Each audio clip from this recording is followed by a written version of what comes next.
प्रिय विद्यार्थियों, इस वीडियो लेक्चर में आपका स्वागत है। आज हम भारत में राष्ट्रवाद के उदय के बारे में चर्चा करेंगे। भारत में राष्ट्रवाद का उदय भारत में ब्रिटिश शासन के साथ माना जाता है कि भारत में ब्रिटिश शासन की स्थापना के बाद ब्रिटिश हुकूमत के द्वारा भारत विरोधी ऐसे बहुत सारे कार्य किए गए जिससे भारतीय जनता में अपने देश के प्रति स्वाभिमान की भावना पैदा हुई और वो अपने राष्ट्र के बारे में सोचने लगे, विचार करने लगे और जो जज्बा पैदा हुआ उसने भारतीयों में राष्ट्रीयता का निर्माण किया। उन कारणों को जानने से पहले हम ये जानने का प्रयास करेंगे कि राष्ट्र क्या होता है, राष्ट्रवाद क्या है, और साथ ही ये जानने का प्रयास करेंगे कि राज्य में, राष्ट्र में, देश और प्रांत में क्या अंतर पाया जाता है। सबसे पहले हम लेते हैं राष्ट्र शब्द। तो राष्ट्र शब्द की उत्पत्ति लैटिन भाषा के नेसियो शब्द से हुई है। लैटिन भाषा का जो नेसियो शब्द है उसे राष्ट्र शब्द की उत्पत्ति हुई है, जिसका अर्थ है जन्म या प्रजाति। अगर हम शाब्दिक दृष्टि से देखें तो राष्ट्र का अभिप्राय ऐसे व्यक्तियों के समूह से है जो रक्त संबंध द्वारा एक राजनीतिक समुदाय के रूप में संगठित हों। अगर हम राष्ट्र क्या है इस बारे में जो विभिन्न विद्वानों ने परिभाषाएं दी हैं उन पर विचार करें, जैसे कि बर्गे के अनुसार राष्ट्र जातीय एकता के सूत्र में बंधी हुई वह जनता है जो एक अखंड भौगोलिक प्रदेश में निवास करती है। इस परिभाषा में दो चीज़ें हैं। पहली बात उन्होंने कहा कि राष्ट्र जातीय एकता के सूत्र में बंधी हुई जनता होती है, और दूसरी उन्होंने ये बात कही थी कि एक अखंड भौगोलिक प्रदेश में निवास करती है। तो यहाँ जातीय एकता का मतलब ये नहीं है कि वो एक ही जाति के व्यक्ति होते हैं, बल्कि यहाँ उस भावना से है, उस लगाव, प्रेम, अपनत्व से है जो लोगों को एकता के सूत्र में बांधती है। वो जाति भी हो सकती है, धर्म भी हो सकती है, भाषा भी हो सकती है, संस्कृति भी हो सकती है, या इनका मिला जुला वह स्वरूप हो सकता है जो लोगों को अपने आप को एकता के सूत्र में पिरोने का कार्य करती है। गिलक्रिस्ट के शब्दों में हम कहें तो राष्ट्रीयता के अभिप्राय एक आध्यात्मिक भावना से है जो उस जन समुदाय में पाई जाती है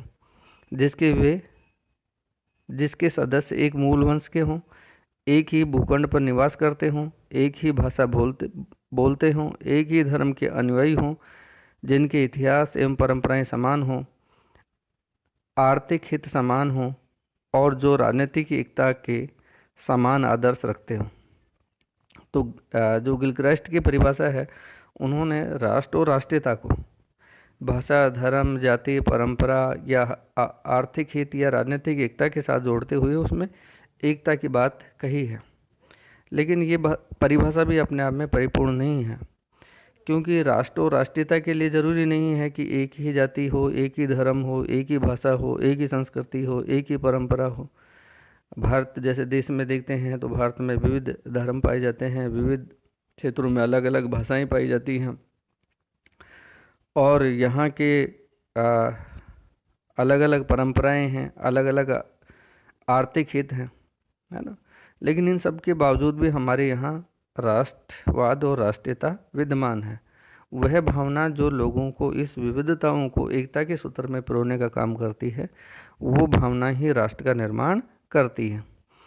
अब वो राष्ट्र उस भौगोलिक या उस अखंड प्रदेश की रहने वाली जनता के दिल दिमाग में ये भावना पैदा होती है जहाँ व्यक्ति अपने हित के स्थान पर राष्ट्रीय हित के बारे में विचार करता है, राष्ट्र के बारे में सोचने का प्रयास करता है। तो राष्ट्र शब्द किसी राष्ट्रीयता की सामान्य राजनीतिक चेतना का द्योतक होता है। ए जिम मर्न के अनुसार किसी सुनिश्चित स्वदेश के साथ जुड़ी हुई विचित्र तीव्रता, घनिष्ठता तथा सम्मान की भावना का संयुक्त रूप राष्ट्र है।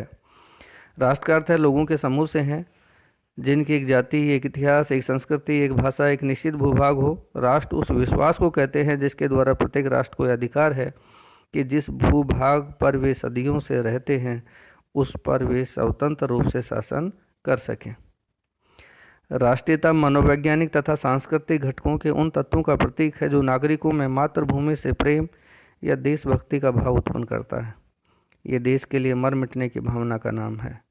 बारकर ने राष्ट्रवाद को परिभाषित करते हुए कहा है, राष्ट्र किसी प्रदेश में रहने वाले लोगों का समूह है जो विभिन्न नस्लों से संबंधित होने पर भी साझे इतिहास की धारा में अर्जित विचारों व भावनाओं में समान भागीदारी रखते हैं। साझे विचारों और भावनाओं के अतिरिक्त सामान्य इच्छा भी रखते हैं और उनके अनुरूप उस इच्छा की अभिव्यक्ति के लिए अपने अलग राष्ट्र का निर्माण करते हैं अथवा उसके निर्माण का प्रयास करते हैं। तो बारकर ने जो सबसे महत्वपूर्ण बात कही है कि राष्ट्र के लिए ज़रूरी नहीं है कि एक जाति, एक भाषा, एक नस्ल, एक संस्कृति हो। उन्होंने कहा कि विभिन्न नस्लों से संबंधित लोग भी अगर साझे इतिहास की धारा से अर्जित विचारों और भावनाओं में समान भागीदारी रखते हों तो वो भी राष्ट्र का निर्माण करती है।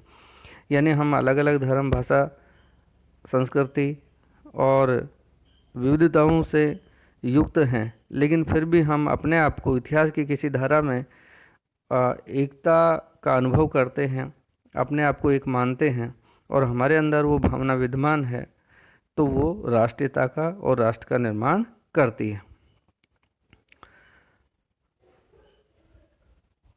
राष्ट्रवाद राष्ट्रीयता से ही उद्भूत एक अवधारणा है। यह एक भावात्मक शक्ति है। यह राष्ट्र के राजनीतिक व सांस्कृतिक मूल्यों को सर्वोच्च मानता है तथा उन्हें प्राप्त करने एवं प्रचारित करने के लिए तत्पर रहता है। प्रोफेसर ग्रास के शब्दों में हम कहें, राष्ट्रवाद एक प्रकार की सामूहिक भावना है जिसका आधार विभिन्न प्रकार की एकता व समानताएं हैं, जिसका संबंध प्रधानतः राजनीतिक शक्ति की प्राप्ति एवं विकास से। तो जितने भी अब तक हमने जो परिभाषाएं पढ़ी हैं राष्ट्र के बारे में लेकर, उनमें एक बात प्रमुख रूप से उभर कर आती है कि राष्ट्र अपने देश के प्रति, एक भौगोलिक प्रदेश के प्रति लोगों में लगाव, प्रेम, अपनत्व की भावना है। या दूसरे शब्दों में कहें कि वो समर्पण का भाव है जो एक अखंड भौगोलिक प्रदेश के लोगों के मध्य में पाया जाता है। और ये जो समर्पण है, ये जो एकता की भावना है, ये जो प्रेम है, ये लगाव है, ये अपनत्व है, ये सारी चीज़ें मिलकर राष्ट्र का निर्माण करती हैं। तो राष्ट्र में एक साझा विरासत होती है और वो साझा जो विरासत होती है वो भाषा, धर्म, संस्कृति, इतिहास के आधार पर एक हो सकती है अथवा लोग विभिन्न प्रकार की विविधताओं के होते हुए भी एक समान उद्देश्य से एकता के सूत्र में बंधे हुए हो सकते हैं। तो ये चीज़ें जो हैं वो राष्ट्र का निर्माण करती हैं। तो राष्ट्र के लिए जो चीज़ ज़रूरी है वो है देश के प्रति लगाव की भावना होनी चाहिए, इसके अतिरिक्त प्रेम होना चाहिए, अपनत्व का भाव होना चाहिए, या दूसरे शब्दों में हम कहें तो समर्पण का भाव होना चाहिए। ये सारी चीज़ें मिलकर लगाव, प्रेम, अपनत्व और समर्पण ये राष्ट्र का निर्माण करते हैं। तो इस तरह से हम देखें तो जो राष्ट्र है वो अलग अलग भाषा, धर्म, संस्कृति, इतिहास से भी बना हुआ हो सकता है, एक भी हो सकते हैं और अलग भी हो सकते हैं, लेकिन सबसे बड़ी चीज़ है उसमें विविधता में एकता होनी चाहिए।